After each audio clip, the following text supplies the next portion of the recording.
வாங்க இன்னைக்கு சுகா லைஃப் ஸ்டைலில் புளிச்சக்கீரை தான் செஞ்சுருக்கேன். ஸோ எப்படி செஞ்சுருக்கேன்னு பார்ப்போம் வாங்க. எண்ணெய் விட்டு வெந்தயமும் சீரகமும் போட்டு பொரித்து எடுத்துக்கோங்க. அதுக்கப்புறமா இதில் என்ன மசாலா ஆட் பண்ண போகிறோன்னா தனியா 2 ஸ்பூன் தனியா வந்து போட்டுக்கோங்க. எண்ணெயிலே பொரியட்டும். நல்லா பொரிஞ்சதும் எடுத்து தனியாக வச்சுக்கோங்க. வச்ச பிறகு காரத்துக்கு தகுந்த மாதிரி காஞ்ச மிளகாவை போட்டு வறுத்து எடுத்து வச்சுக்கோங்க. நான் ஒரு கட்டு கீரை வாங்கியிருக்கேன். ஸோ அதுக்கான அளவு தான் சொல்லியிருக்கிறேன். 1 ஸ்பூன் சீரகம், 1 ஸ்பூன் வெந்தயம், ஒரு 5 காஞ்ச மிளகாய், 2 ஸ்பூன் தனியா போட்டிருக்கேன்.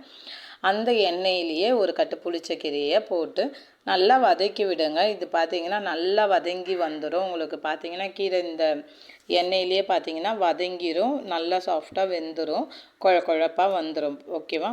அதுக்கப்புறமா இந்த எடுத்து வச்சுருக்கிற பொருள் கூட நான் உப்பு போட்டு அரைச்சி எடுத்து வச்சுக்கிட்டேன். எண்ணெய் விட்டு அதுக்கு நல்லெண்ணெய் யூஸ் பண்ணும்போது ரொம்பவே நல்லாயிருக்கும். நீங்கள் நல்லெண்ணெய் யூஸ் பண்ணிக்கோங்க. அப்போ தான் பார்த்திங்கன்னா டேஸ்ட்டு ரொம்ப நல்லாயிருக்கும், வச்சு சாப்பிடவும் நல்லாயிருக்கும்.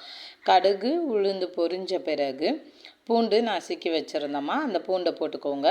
பூண்டு, காஞ்ச மிளகாய் ஒரு 2 கிள்ளி போட்டு, கருவேப்பிலை போட்டு, இந்த நம்ம கீரை வதக்கி வச்சுருக்கோம்ல அதையும் போட்டுக்கோங்க. போட்டு நல்லா அந்த எண்ணெயில் நல்லா பிரிஞ்சு வதங்கி வரட்டும்.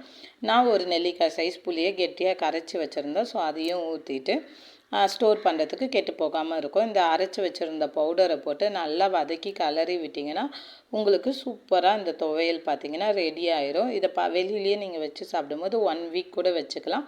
லாஸ்ட்டாக கொஞ்சம் பெருங்காயத்தூள் மட்டும் போட்டுக்கோங்க. ரொம்பவே டேஸ்ட்டாக இருக்கும். இதில் சாதம் பிணைஞ்சு சாப்பிட்டு பாருங்கள், அவ்வளோ நல்லாயிருக்கும் நமக்கு சாப்பிட.